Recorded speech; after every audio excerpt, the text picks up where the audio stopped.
ایک رئیس کی بیٹی گھوڑا سواری کرنے کے دوران گھوڑے سے نیچے گر گئی اور اس کے کولے کی ہڈی اپنے بدن سے جدا ہو گئی۔ لڑکی کے باپ نے بہت سے حکیموں سے علاج کروانے کی کوشش کی کہ ہڈی کو واپس اپنی جگہ پر بٹھائیں، مگر مصیبت یہ تھی کہ لڑکی کسی حکیم کو اپنا جسم چھونے کی اجازت نہیں دیتی تھی۔ باپ نے بہت اصرار کیا کہ بیٹی، حکیم کو شریعت نے بھی محرم قرار دیا ہے، لیکن بیٹی کسی بھی طرح راضی نہیں ہو رہی تھی اور دن بدن کمزور ہوتی جا رہی تھی۔ آخر لوگوں نے مشورہ دیا کہ شہر سے باہر ایک بہت بڑے حکیم رہتے ہیں، ان سے مشورہ کر لیں۔ وہ شخص حکیم صاحب کے پاس گئے اور اپنا مسئلہ بیان کیا۔ حکیم صاحب نے کہا کہ ایک شرط پر میں آپ کی بیٹی کا کولہ کو ہاتھ لگائے بغیر واپس بٹھا سکتا ہوں۔ وہ شخص کہنے لگا کہ جو بھی شرط ہو وہ قبول کرنے پر آمادہ ہے۔ حکیم نے کہا کہ شرط یہ ہے کہ ایک بہت موٹی تازی گائے میرے لیے لا دو تو میں علاج کر دوں گا آپ کی بیٹی کا۔ وہ شخص بہت بھاری قیمت پر شہر کی سب سے توانا گائے خرید کر حکیم صاحب کے گھر لے گئے۔ حکیم صاحب نے کہا کہ آپ اپنی بیٹی کو پرسوں اپنے ساتھ لے آئیں، اسی دن اللہ کے حکم سے اس کا علاج کر دوں گا۔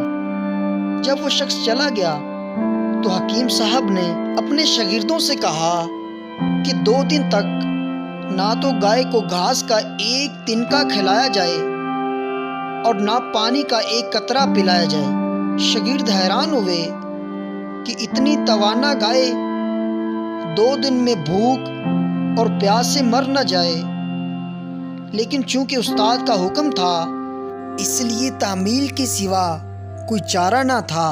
2 دن تک گائے بھوک اور پیاس کی شدت سے بہت کمزور ہو گئی۔ دوپہر کے وقت وعدے کے مطابق وہ شخص اپنی بیٹی کو چارپائی پر ڈال کر حکیم صاحب کے پاس لے آیا۔ حکیم نے لڑکی کے والد سے کہ اپنی بیٹی کو گائے کی پیٹھ پر بٹھا لے۔ سب بہت حیران ہوئے، لیکن حکم ماننے کے علاوہ اور کوئی راستہ نہ تھا۔ لڑکی کو گائے کی پیٹھ پر بٹھا دیا گیا۔ اب حکیم صاحب نے اپنے شاگردوں سے کہا کہ لڑکی کے دونوں پاؤں گائے کی پیٹھ کے گرد رسی سے باندھ دیں۔ یہ کام ہونے کے بعد حکیم صاحب نے شاگردوں سے کہا کہ اب گائے کے سامنے گھاس اور دوسری خوراک ڈال دو۔ گائے 2 دن کی بھوکی پیاسی تھی، جلدی جلدی کھانے لگی۔